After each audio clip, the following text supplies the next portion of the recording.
Bonjour à tous et à toutes, je suis particulièrement heureuse aujourd'hui car on fête le 10e épisode de Héroïne du quotidien.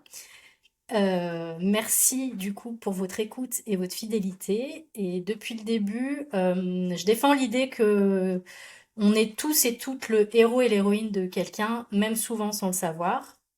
Et pour fêter ce premier cap, j'ouvre le micro à un homme, c'est le premier sur Héroïne du quotidien.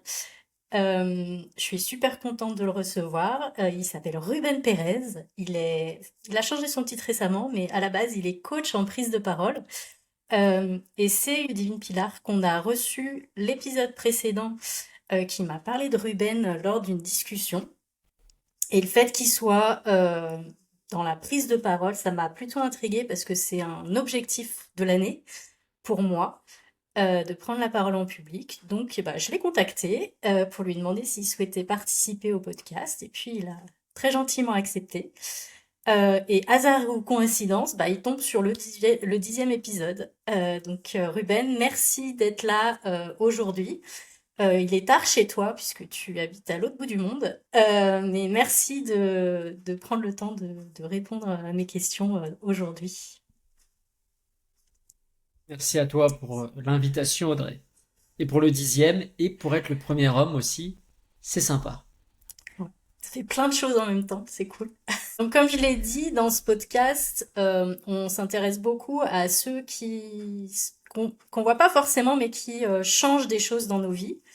Est-ce que toi, dans ton parcours, t'as croisé des gens qui t'ont inspiré, qui ont changé ta vie, ou en tout cas, qui t'ont montré qu'on peut faire différemment? Ouais, je crois que déjà la première personne qui me vient naturellement en tête, c'est Gilles Dufour, qui est coach de dirigeants. Je crois que son entreprise s'appelle toujours Be and Lead et qui m'a montré un petit peu, qui m'a mis sur la voie, on va, du métier de coach, qui m'a montré la valeur qu'il apportait lui aux dirigeants d'entreprise qu'il accompagne.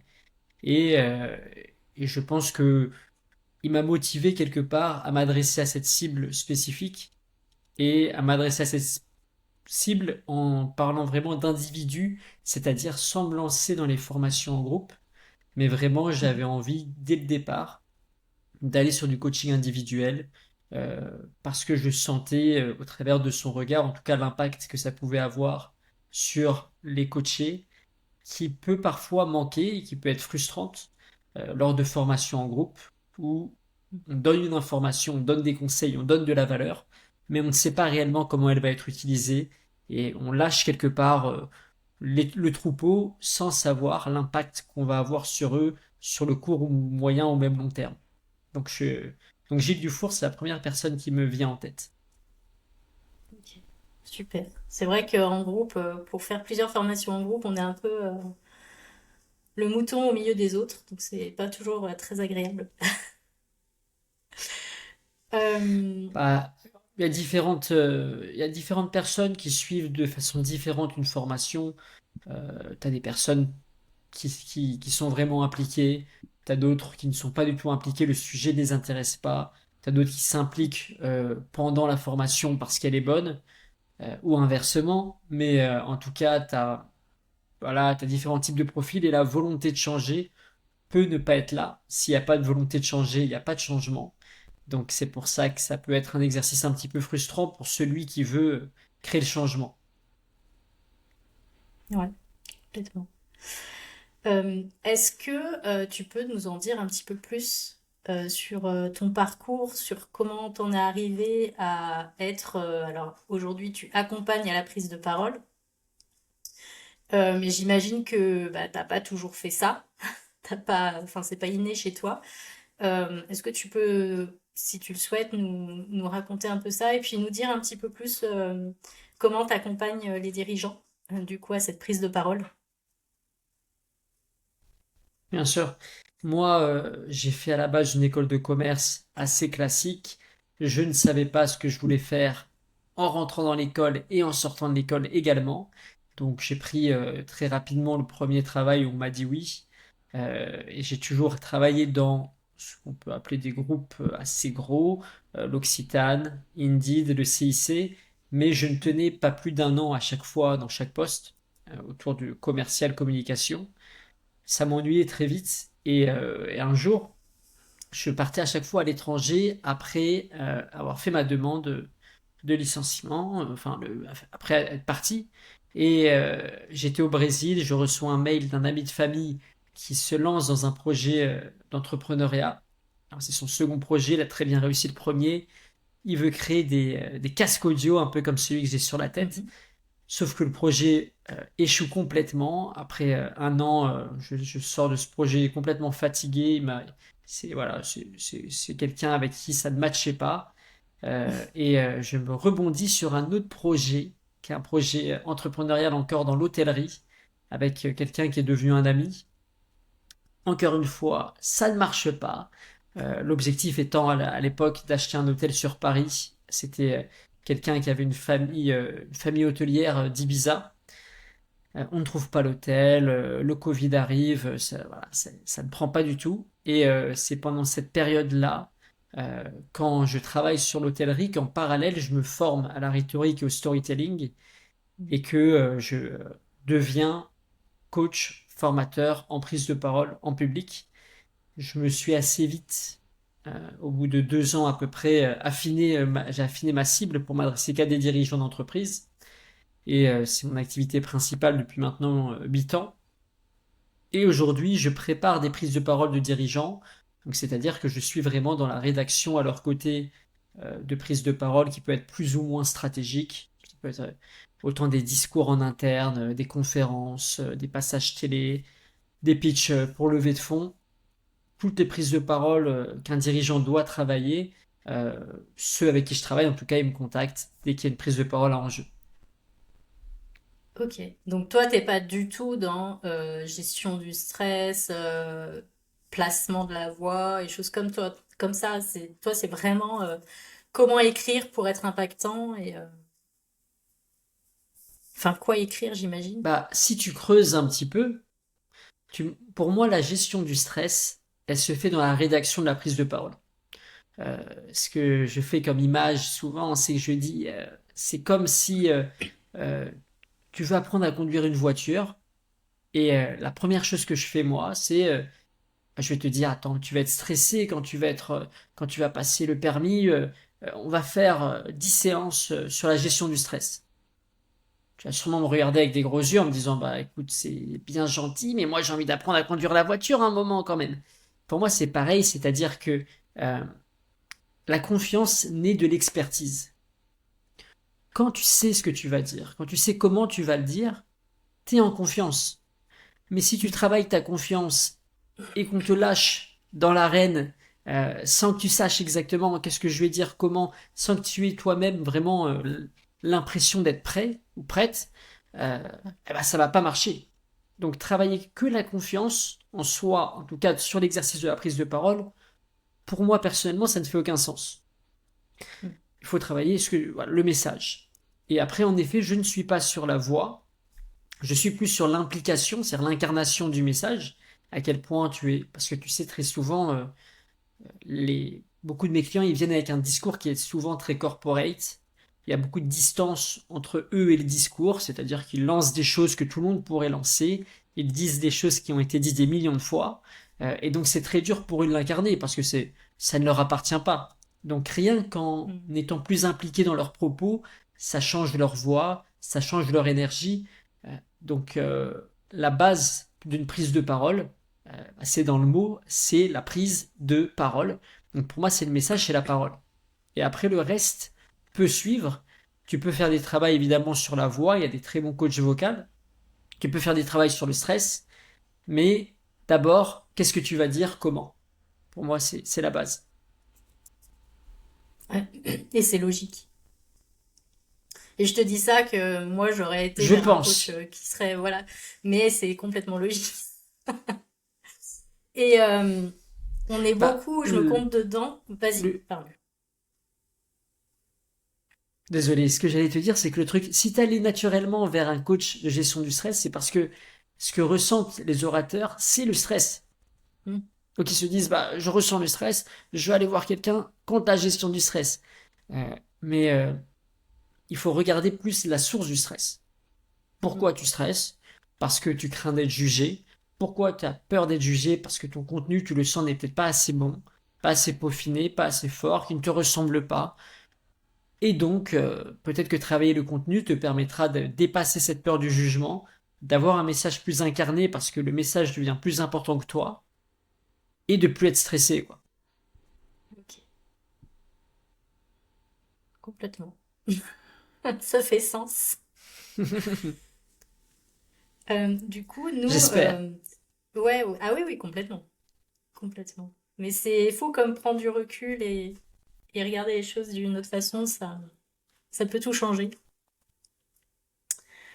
Euh, on est nombreux, je me mets dans le on parce que je fais un boulot de l'ombre et du coup, c'est pas toujours facile de se mettre en avant. Euh, et du coup, de pas faire comme si on jouait un rôle.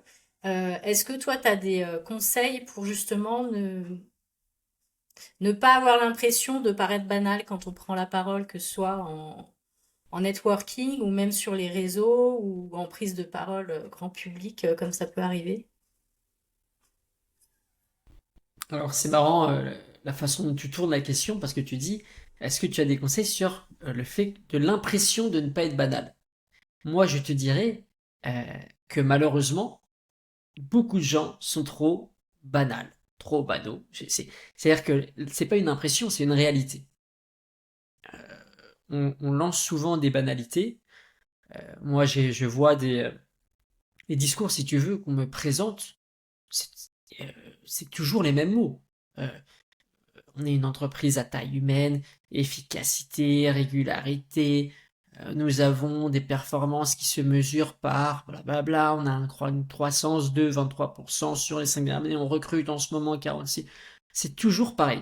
C'est toujours pareil. Voilà. C'est-à-dire que si je mets deux discours de deux dirigeants qui ont des sociétés totalement différentes l'un à côté de l'autre, tu fais pas la différence. Et pour moi, c'est ça euh, l'erreur, et c'est ça le danger, c'est que on ne te perçoit pas dans ta prise de parole. Et c'est pour ça que c'est banal, c'est parce que tu n'es pas là. Et pourquoi est-ce qu'on fait ça? Pourquoi est-ce qu'on ne se montre pas dans nos prises de parole? Parce qu'on forme une espèce de carapace. On veut se sentir en sécurité souvent. Donc ce qu'on fait, c'est que on prend ce que tout le monde dit, on en met énormément, surcharge d'informations, et on se dit, bon bah écoute, avec tout ça, avec tout ce que j'ai créé autour de moi, avec tous ces jolis mots que j'ai mis autour de moi, je suis là, je suis en sécurité, je pense qu'on ne me verra même pas. Et c'est le cas, on ne voit pas le personnage, la personnage, on ne voit pas la personnalité, on ne voit pas les émotions, on ne voit pas l'incarnation, donc on voit rien du tout, par souci de protection pour l'orateur. C'est-à-dire que c'est l'orateur qui ne pense qu'à lui, alors que l'orateur ne doit penser qu'à son audience. Et si tu Mm. penses qu'à ton audience, naturellement, tu ne feras pas du banal. Si tu veux vraiment marquer ton audience, tu ne feras pas du banal si toi tu te mets un peu de côté. Ouais.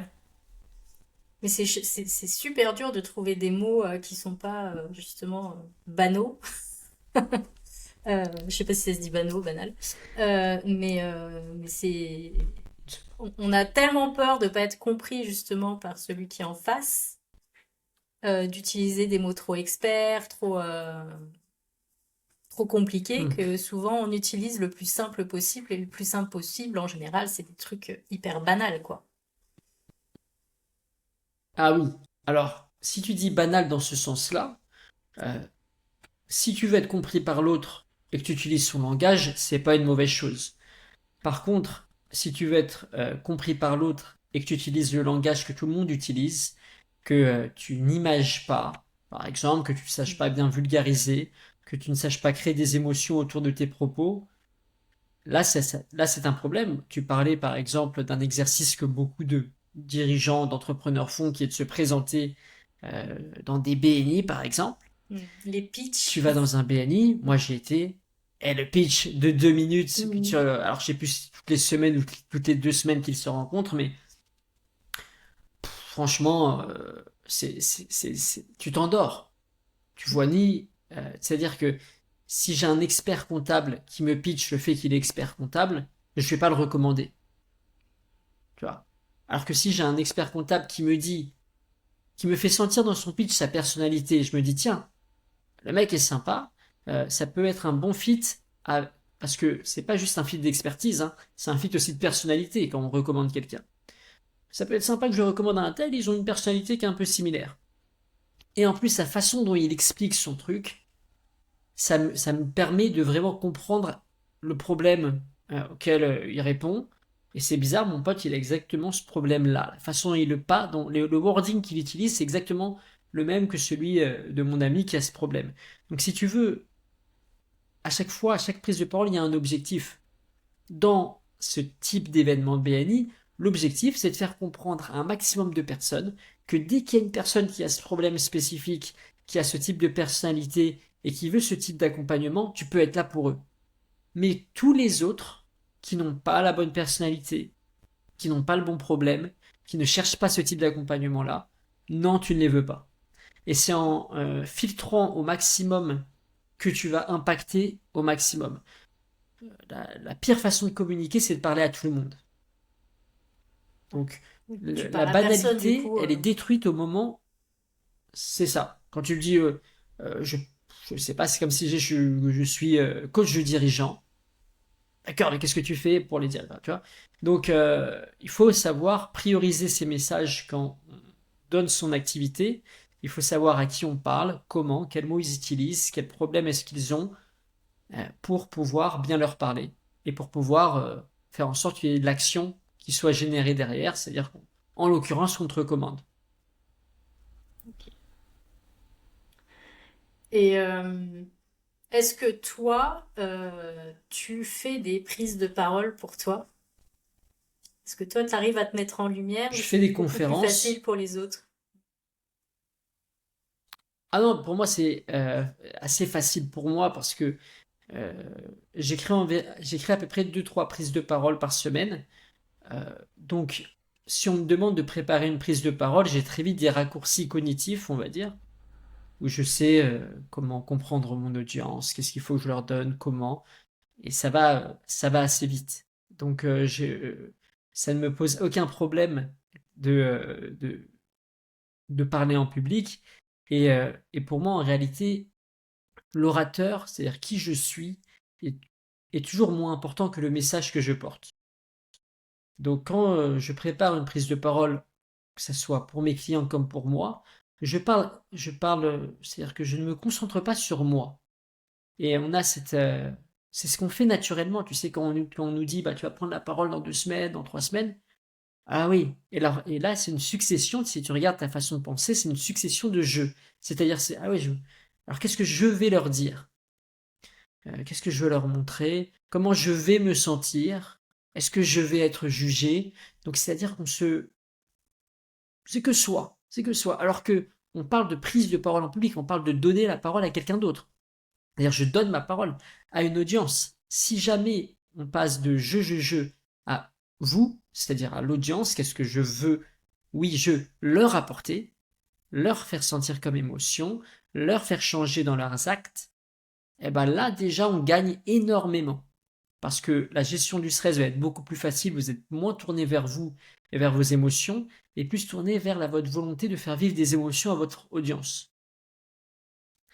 Donc je sais même plus c'était quoi ta question. Ah oui, c'était est-ce que moi je prépare donc même quand je prépare des Ouais. prises de parole pour moi, je me mets de côté de la même façon que quand je prépare mes clients à prendre la parole, je mets tellement de l'accent sur leur message qu'ils se mettent naturellement de côté. Ok. Et est-ce que, enfin, on a toujours l'impression que quand on veut prendre la parole, c'est pour parler de son expertise, de son métier en fait. Est-ce que c'est plus facile de parler de choses qui sont pas forcément ton expertise? Par exemple, je sais pas, de mindset, enfin, personnellement, je fais beaucoup de sport et ça m'aide beaucoup dans l'entrepreneuriat. Euh, c'est des choses que j'adorerais aborder, mais comment tu l'abordes quand c'est pas ton expertise, que tu as l'impression que t'es pas forcément légitime. Ok. Alors, euh, toute communication, toute prise de parole doit avoir un objectif. Euh, et un objectif qui est tourné vers l'action. C'est-à-dire la première question que tu dois te demander quand tu prends la parole en public, peu importe le type de prise de parole, c'est qu'est-ce que je veux que mon audience fasse Ok. après ma prise de parole? Est-ce que je veux qu'ils me recommandent? Est-ce que je veux qu'ils lisent mon livre blanc? Est-ce que je veux qu'ils visitent mon site internet? Est-ce que je veux qu'ils signent mon devis? Peu importe. Qu'est-ce que je veux qu'ils fassent? À partir de là, tu vas filtrer toutes les informations que tu voulais leur donner. Tu vas te dire, est-ce que ça va dans le sens de cette action? Et donc, si le fait que tu fais du sport, si le fait que tu aimes jouer à la pétanque le samedi avec tes copains à Marseille, pourquoi pas, eh ben, ça va dans le sens de l'action. Ok, tu peux le dire, tu peux parler du Ricard que tu bois, mais si ça ne va pas dans le sens, et souvent ça ne va pas, ça, tu vois, ça va pas dans le sens, ah bah n'en parle pas. Pour moi, Ok. on a une vie qui est très complexe. On fait plein de choses.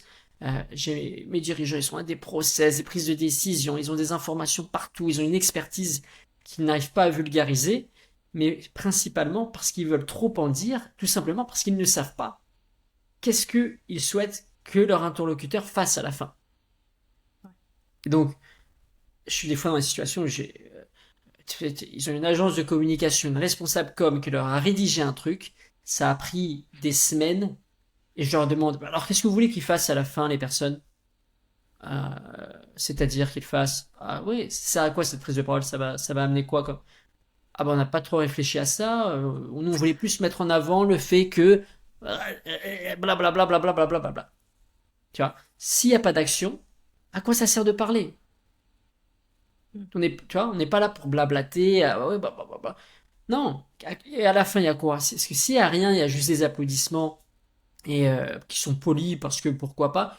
euh, bon, la personne n'a rien gagné, il n'y a pas de retour sur investissement.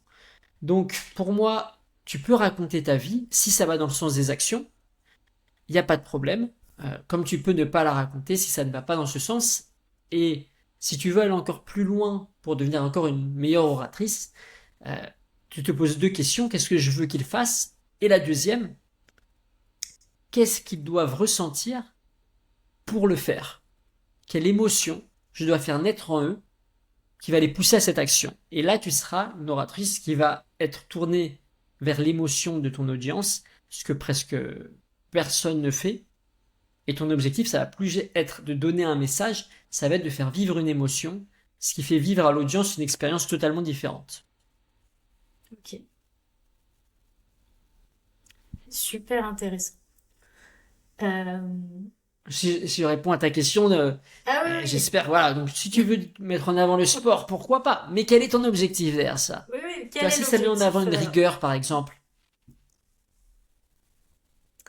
Oui, mais j'imagine qu'il faut avoir quelque chose à proposer après, à la fin de la prise de parole, il faut avoir quelque chose à proposer, quelle que soit la prise de parole, j'imagine. ah, ça s'appelle l'appel à l'action, pas forcément. Ouais. Euh, L'appel à l'action peut être induit dans ta prise de parole. Ok. C'est-à-dire que tu as cette volonté de faire agir et ça transparaît tellement dans ta prise de parole que tu n'as pas besoin de le dire. Ok. Tu vois, tu n'as pas besoin de dire alors, conclusion. Je te fais la classique, Audrey, pour toi. Conclusion. Si je résume ce que j'ai dit en 3 points, nous avons dit, premièrement, ceci, deuxièmement, cela, troisièmement, cela. Et maintenant, je vous invite, mes chers, et je prends la voix de Fort Boyard, je vous invite, mes chers, à agir en téléchargeant mon livre blanc. Tu vois, non, ça ne marche pas comme ça. Ça peut être dans toute ta prise de parole où on se dit, bah, la vache, avec lui, j'ai envie de faire ça. Tiens, j'ai envie de m'intéresser à lui, j'ai envie de voir est-ce qu'il propose des offres d'emploi, ça m'intéresse, tiens. Tu vois, donc c'est comme ça que tu vas tourner vers l'action, c'est infusé dans le message, c'est pas avec des appels à l'action, parce que C'est plus souvent quand quelqu'un subtil. nous dit ce qu'on doit faire, on n'a pas envie de le faire. Et oui, c'est beaucoup plus subtil. Ok. C'est enregistré. Euh, dans toutes les personnes que tu accompagnes, est-ce qu'il y en a qui arrivent à te dire Alors que pour toi, tu fais juste ton job. Est-ce que il y en a qui arrivent à te dire, tu m'as changé, alors ma vie peut-être pas, mais il y a un avant, après Ruben. Est-ce que tu as déjà eu des témoignages comme ça, où tu as senti que tu Alors, avais eu un impact? j'espère avoir un impact tout le temps, déjà. Et moi, je change pas la vie, je change parce que moi, je suis pas, si tu veux, un coach de vie. Je suis pas un coach de développement personnel. Pour moi, je suis pas du tout là-dedans. Ce que je change, c'est la vision qu'on a d'un dirigeant. Si jamais il fait appel à moi assez régulièrement, il commence à attirer des gens qu'il voulait attirer.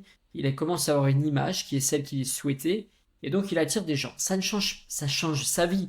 Mais il n'est pas là à me dire, Ruben, grâce à toi, j'ai changé ma vie.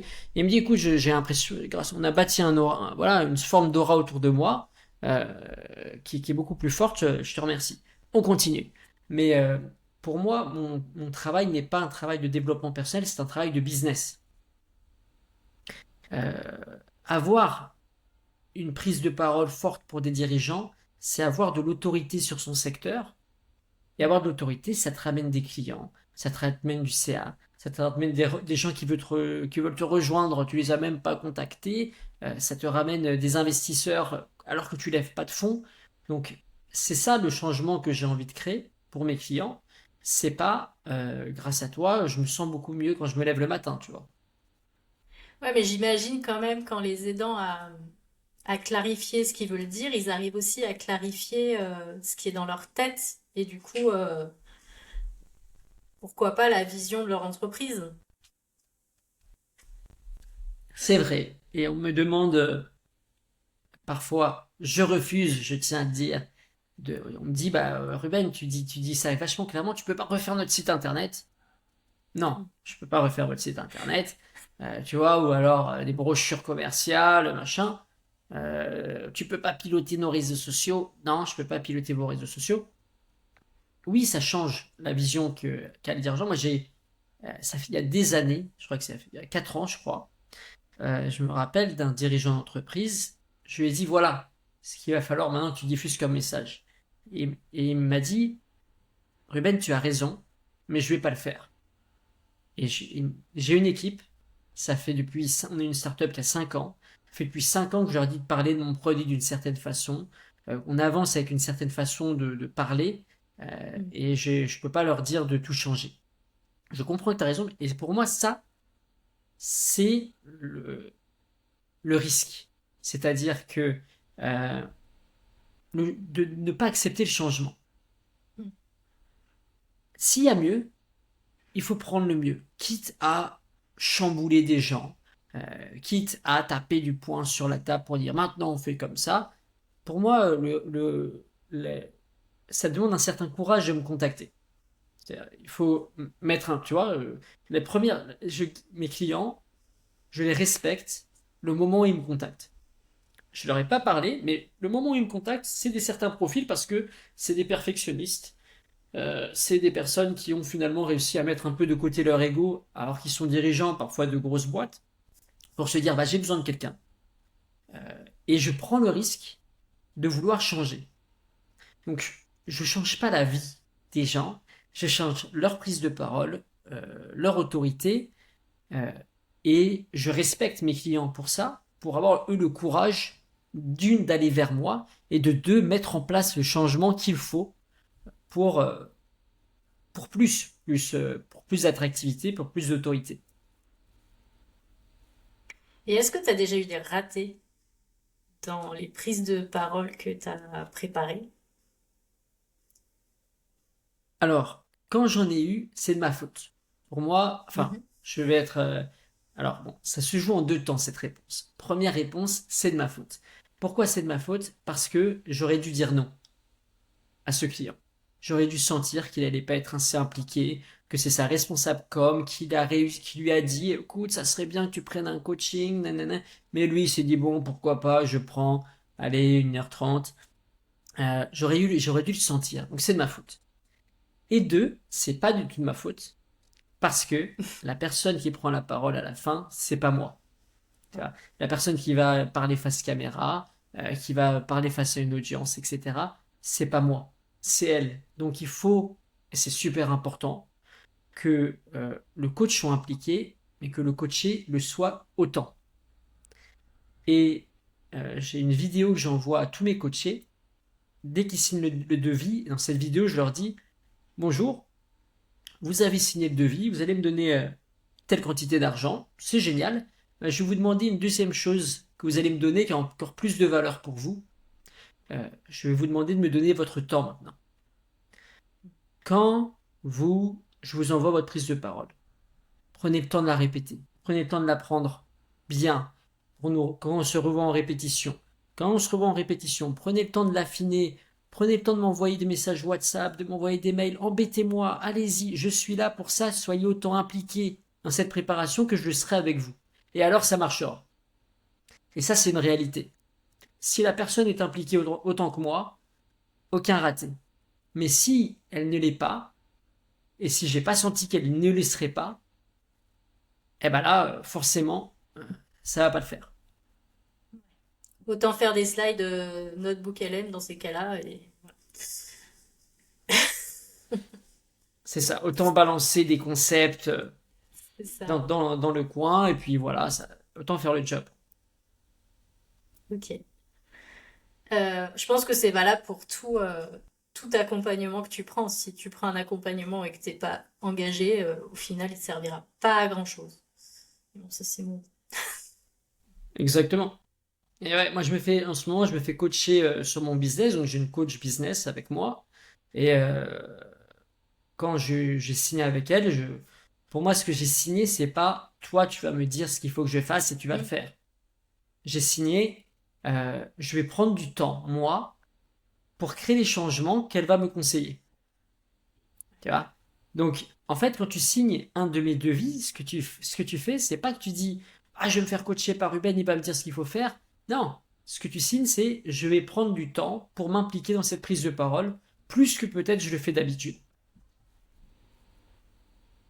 Et est-ce que justement les conseils que tu donnes à ton coaché, ils sont valables pour toutes les prises de parole qu'il prendra après, quel que soit le sujet? Enfin, est-ce que c'est la même trame? Est-ce que c'est le même déroulement? Ou est-ce que il faut à chaque fois revoir le sujet et retravailler avec un accompagnement?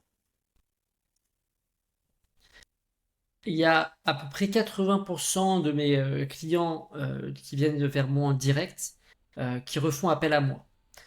Parce que il n'y a pas de structure à placarder partout et à dire: voilà, c'est ça la bonne prise de parole. Si j'ai un pitch de levée de fonds, bah, ok, d'accord, je peux faire une conférence, je peux faire un discours interne, je peux mieux parler à mon codir. C'est à chaque fois différent, le contexte est différent, l'audience est différente, le message est différent, les émotions à diffuser sont différentes. Donc tu peux pas dire: eh voilà, mesdames et messieurs, j'ai la prise de parole en or qui va vous faire rêver. Vous n'avez qu'à la copier-coller sans arrêt et ça fera le job. Tu vois, et si tu veux, le fait que quand il y a une certaine addiction au bout d'un moment à la prise de parole, parce que quand tu vois que ça marche et que tu as fait totalement différent, eh ben, tu as envie de refaire différent. Alors, même s'ils le font pas avec moi, eh ben, il m'envoie un petit message, tu vois, pour me dire: bah Ruben, j'ai eu ça, j'ai pas fait appel à toi, mais je me suis souvenu de ce que tu m'as dit sur le fait que ça a bien marché, je te remercie. Donc si tu veux, il y a un état d'esprit qui est là et qui doit demeurer, mais après, la structure de la prise de parole, les messages que tu délivres, la façon dont tu les délivres, ça va changer à chaque fois. Moi, ce que je peux te dire, c'est l'état d'esprit dans lequel je les fais rentrer, et l'état d'esprit, c'est: votre audience est au centre, votre message doit avoir de la valeur et vous devez l'incarner. Ok. C'est-à-dire que si tu maîtrises la prise de parole en public, tu maîtrises trois choses: la capacité de connaître ton audience, ta capacité de amener des messages qui vont avoir un impact et ta capacité à te contrôler toi, sur scène ou alors dans un environnement un peu sous pression. Donc si tu pars avec ces trois expertises, on va dire: connaître mon audience, c'est-à-dire son niveau de connaissance, de concentration, d'implication, ses attentes, connaître mes messages, bien les filtrer, savoir comment bien les donner, bien les habiller d'une certaine énergie, d'une certaine émotion, et être pleinement incarné sur scène, ne jamais apprendre par cœur, par exemple, savoir laisser un petit peu du vide dans ce que tu vas dire pour toi, pouvoir être incarné, c'est-à-dire avoir une liberté d'expression du moment T, et ben là, tu seras un meilleur orateur que ce que tu étais si tu n'avais pas déjà pris en compte ces trois pôles d'expertise, on va dire. Ok. Euh, ça infuse hein, en même temps. Euh, Je te donne pas mal de choses, tu vois. oui, ouais, ouais, Mais non, mais c'est hyper pour moi, ça, c'est intéressant. l'essentiel. Et du coup, Et ce qui est important toi de qui... comprendre aussi, Audrey, c'est que... Mm. Ah, pardon, Non, non, dis-moi. vas-y, vas-y, vas-y, fini. J'allais te dire, parce que tu vois, tu me dis les conseils que tu donnes. Je donne pas de conseils. Les conseils, c'est 5% de mon accompagnement. Moi, ce que je donne, c'est une prise de parole. Tu vois. Donc, je suis pas là à leur dire, je te conseille de faire ceci. Je suis là à leur dire, ok, introduction, voilà ce que tu vas dire, voilà pourquoi. Après, on enchaîne avec ça, voilà ce que tu vas dire, voilà pourquoi. Donc là, ça se passe très simplement. Ils me parlent pendant à peu près 30-40 minutes. Et après, je leur ponds leur prise de parole pendant à peu près 30-40 minutes. Mais il y a très peu de conseils théoriques autour de ça. C'est pour ça que c'est plus un état d'esprit que je crée en eux, c'est-à-dire les questions que je pose, là où je vais, que conseil 1, 2, 3, 4, j'applique et c'est bon, j'ai réussi ma prise de parole. D'accord, ok. Euh, toi qui aide à la mise en lumière, euh, est-ce que un jour, alors ça peut être là dans ton job d'accompagnant à la prise de parole, mais ça peut être avant, est-ce que tu as été dans une situation où tu voulais prendre la lumière et tu as été complètement invisibilisé? Euh, je sais pas, parce que il s'est passé un truc et que on t'a pas vu en fait. Est-ce que t'as déjà en tant que femme, nous ça nous arrive souvent. Je me demandais si en tant qu'homme ça arrivait aussi. Bonne question. Peut-être j'espère que je n'ai pas invisibilisé d'autres femmes. Hein, j'espère que je n'ai pas fait ça. En tout cas, j'ai des clientes dirigeantes que je rends visibles. Donc, si j'ai fait ça, voilà, je redonne un petit peu de visibilité aux femmes. Mais honnêtement, quand tu m'as dit ça, je te dirais, j'ai pas senti ça. Tu vois, j'ai pas senti ça. Je, je- ça me, ça ne fait pas écho à mon vécu. Très honnêtement. Non, mais c'est super intéressant de voir que tout le monde n'a pas ces périodes où ils ont envie d'être vus et qui sont pas vus du tout. Mais ça peut être par n'importe qui, hein, par même nos parents, nos amis. Tu vois, je parlais dans un des podcasts à, à Jennifer qui me disait que même des fois entre copains, elle veut prendre la parole, mais personne ne l'écoute. Et ça, enfin, moi, ça m'arrive aussi, hein, parce que j'ai une petite voix, je parle pas fort, voilà, et c'est pas super agréable, quoi. Ou alors tu dis un truc, on t'écoute J'imagine. pas. Ouais, tu dis un truc, il n'y a pas de réaction, et 3 minutes après, il y a quelqu'un qui redit la chose que tu viens de dire. Ça, c'est insupportable. J'avais vu J'avais vu une vidéo il y a pas longtemps sur YouTube où ils avaient fait une expérience sociale. J'ai C'était, vu. je sais pas si tu as vu ça, il y avait plusieurs tables rondes, tu l'as vu? Et Mm. après, il y avait Ouais, voilà, j'ai vu. trois ou quatre femmes, trois ou quatre hommes, et leur demandaient un truc sur des formes, je ne sais quoi. Mm. Et temps de parole des hommes, 30% supérieur à celui des femmes. Les Deux femmes, c'était minutes et celles qui quelques de plus, notaient. ouais. Tu te rappelles? Ouais, Voilà, je sais plus, 2 minutes. Les femmes, naturellement, ouais. elles prennent des notes. Les hommes, naturellement, ils prennent la feuille pour lire les instructions. Euh, donc, Alors, c'est pas naturellement, elles prennent des notes, c'est qu'on leur file la feuille pour ah prendre bah des notes. oui, C'est pas tout. c'est ça. C'est Alors, encore pas dis-toi, tout tu à vas fait prendre des ça. notes. Mais en tout cas, ouais, mais l'homme, on va dire naturellement, du coup, prend le Oui. truc pour lire les instructions. C'est-à-dire que t'as un rôle qui est déjà défini avant même que ça commence et on te donne ton rôle. Toi, ton rôle, ça va être ça. Faut pas trop parler non plus, hein. Tu prends des notes, hein. Et puis les deux autres, nanas, non, mais attends, faut pas non plus trop parler. On sait ce que vous dites. Donc, euh, donc clairement, ça existe. Et en effet, je vous souhaite très bon courage, mais j'ai pas de conseils là-dessus, Audrey, franchement. Bah non, non, non, mais top. On arrive à la dernière question. En général, je demande à mes invités s'ils avaient quelqu'un qu'ils considèrent comme dans l'ombre, mais qui a envie de prendre la lumière. Qui est-ce que, en fait, en gros, à qui est-ce que je pourrais tendre mon micro pour donner un peu de lumière à, à quelqu'un qui a envie de la prendre, si tu penses à quelqu'un. Alors, ça va dépendre. Ouais, je peux penser à des gens, mais ça va dépendre qu'est-ce que toi, tu recherches comme type de personne. Tu as une idée là-dessus ou pas? Non, moi j'aime rencontrer tout le monde, en fait, discuter avec tout le monde, parce que je pars du principe que j'ai à apprendre de tout le monde. Donc, Ok. Alors, pour moi, j'ai une personne, mais je m'en veux parce que j'ai son nom qui ne me vient pas en tête. C'est un conférencier que j'ai eu l'occasion de coacher il y a très longtemps, il y a je crois, 6 ans, et qui est très inspirant.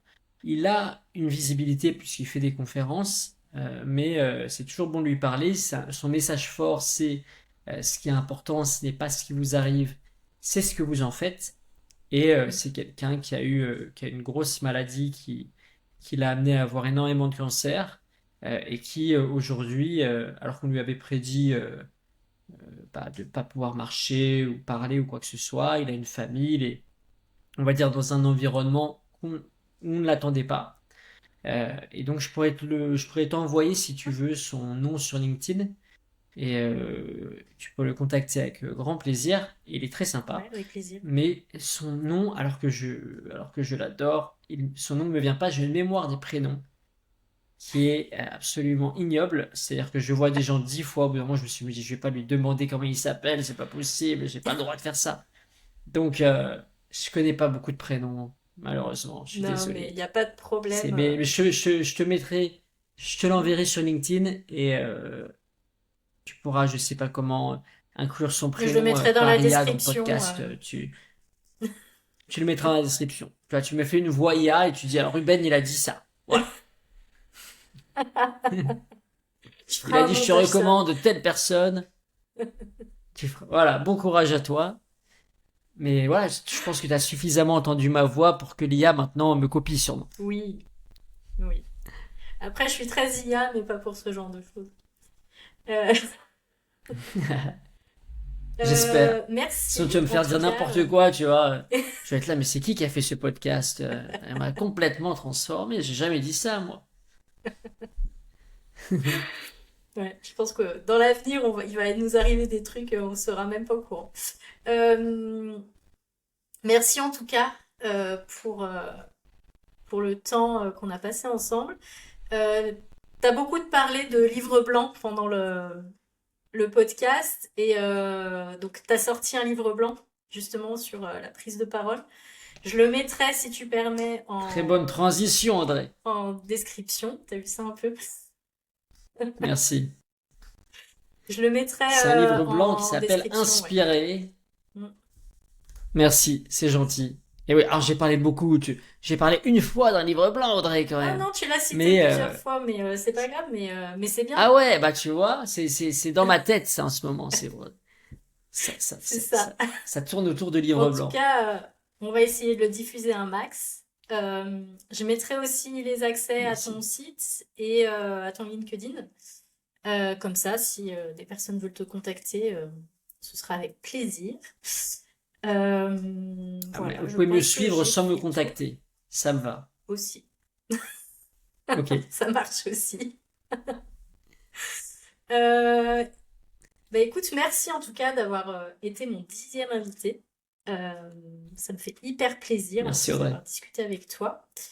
Je voulais juste dire aux auditeurs, on est tous le héros de quelqu'un, soyez vous-même. À bientôt et bonne soirée, journée ou après-midi où vous soyez.